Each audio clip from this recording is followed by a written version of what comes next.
Not much comes from our area in South Texas, although the place is just soaked in talent, and that's no disparagement really. I mean, I feel like everyone that's trying out here is getting noticed in some way or another, and that's just amazing.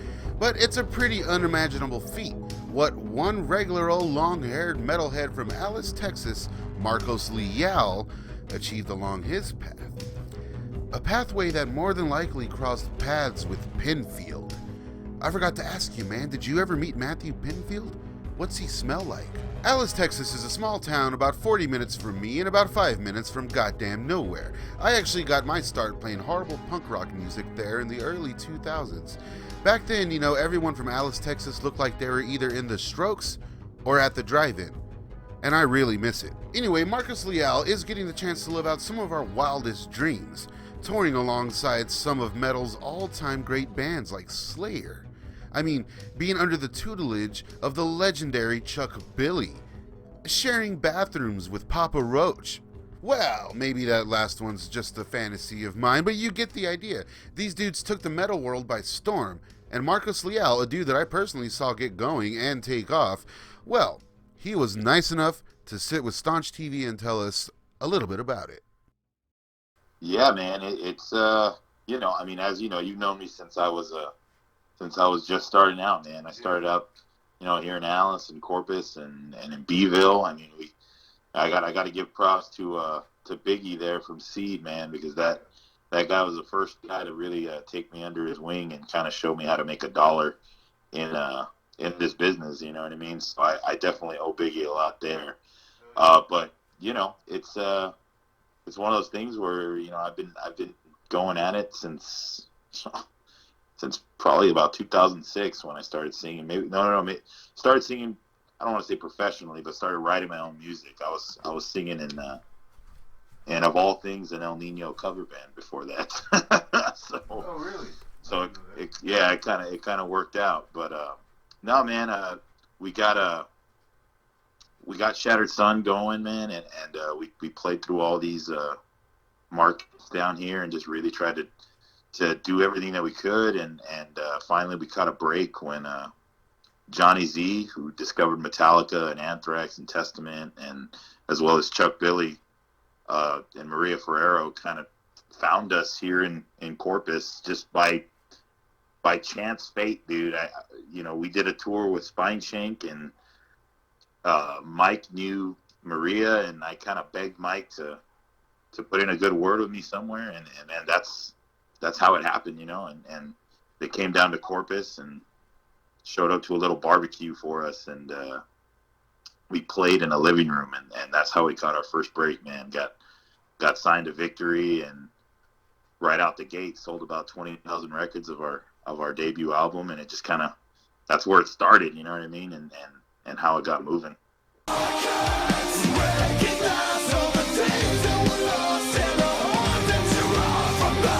Yeah, I remember talking to you back when, this is before you dudes were signed and whatnot, and you were telling me about how you recently made a bad decision or something as far as management went, something like that. And I always thought how funny it was, or how much of a testament that was to show how much you wanted this shit, having those kind of problems that early on and whatnot.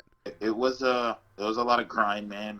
A lot of times we got fucked over. A lot of times we made the wrong move. But I mean, looking back at it now, had we not done some of those things and shot ourselves in the foot and got screwed over by booking agents and wannabe managers and this, that, and the other, you know what I mean? We would have never got knocked down to where we all looked at each other and said, like, okay, what can we do to take the next step? You know what I mean? And I as much stuff as we've been through, that's kind of the one thing that I've always credited Shattered Sun with, is like, we always got kicked in the nuts, but like, it was always, okay, well, we're going to get back up, and if we try and fail, then fuck it, we fail. But if not, we might hit a home fucking run. You know what I mean? So it's always good to have that mindset, and I definitely try and encourage a lot of these younger bands to not act like the world's falling apart when things don't go their way, because it's gonna not go your way a lot of the time before it finally does.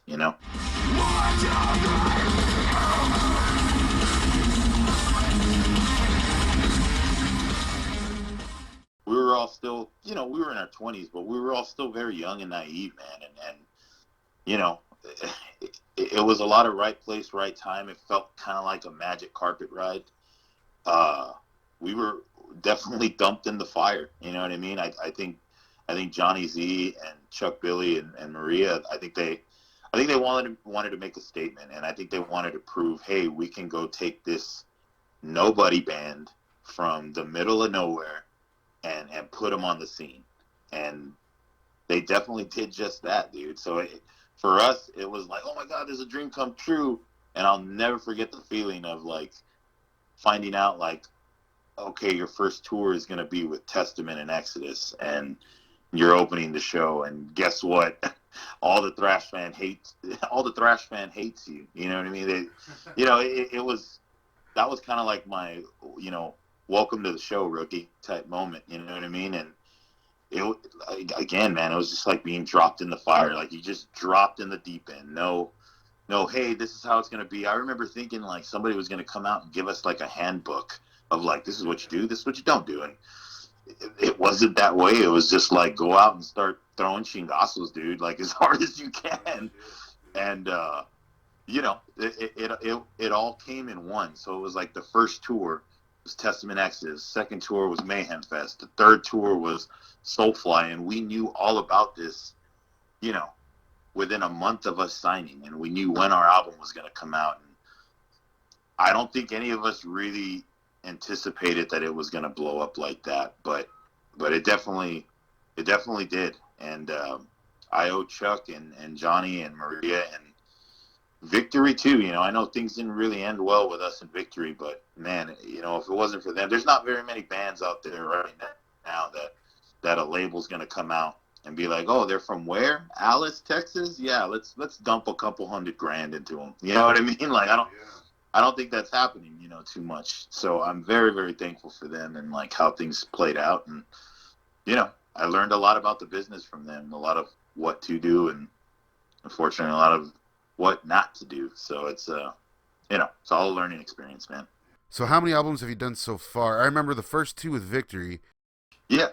We actually had two releases on Victory, and then we had a third on Hammerforge Records, and everything was going great, man. We were so excited for the release of our third record, and again, like I just mentioned earlier, in the beginning it was, oh my God, I'm so happy to be here. And then by the time we got to the second and third record, it's like, okay, how do we top this and stay in the game? Because it's a very cutthroat business. But we were very excited for the release of our third record, and then the pandemic fucking happens and it shuts down everybody's plan. And it's just, you look at the bigger bands like Metallica and bands of that stature. I mean, they're going to be okay. But the bands that were just trying to climb the ladder, I mean, you take away the ability to go out and tour and make money. I mean, you got to really love music, man. I mean, that's why you see a lot of these bands breaking up right now or calling it quits, is because, hey, man, so when you take away the ability to make money and support your family and support your home, man, it's extremely difficult, man. And I definitely have a lot of hats off to a lot of musicians that are going through that right now and have been over the past 2 years. But yeah, man, we put out that third record in the middle of the pandemic, and it did well. But what can you do if I can't go to your city and headbang and drink beers with you all night? You know what I mean? It's hard to keep the momentum. So I just feel like maybe it just kind of got lost in the in the hustle and bustle of everything that was going on, man.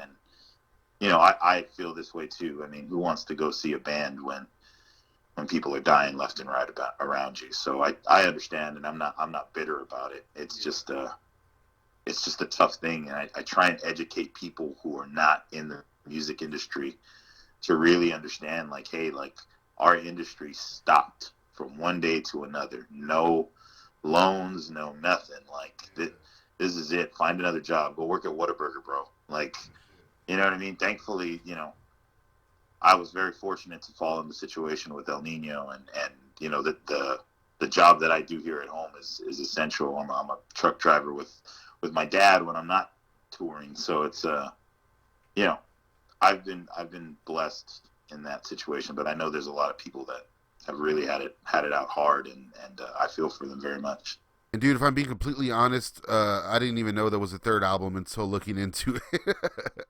Yeah, dude, and I mean, it's, you know, I don't blame anybody for that. You know what I mean? Like, I watched a record label dump money into it, and I watched us. I mean, that truthfully, that third record is probably Shattered Sun's best record. Like when you listen to it, you feel like, wow, this is the band that they were always supposed to be. That's why I'm so proud of it. But it like comes with an asterisk. You know what I mean? It's just like, well, you weren't able to do anything with it or do anything on it, or, you know, there's this called Shades of Melody, and it maybe one of the best songs I've ever written. It just kind of fell by the wayside.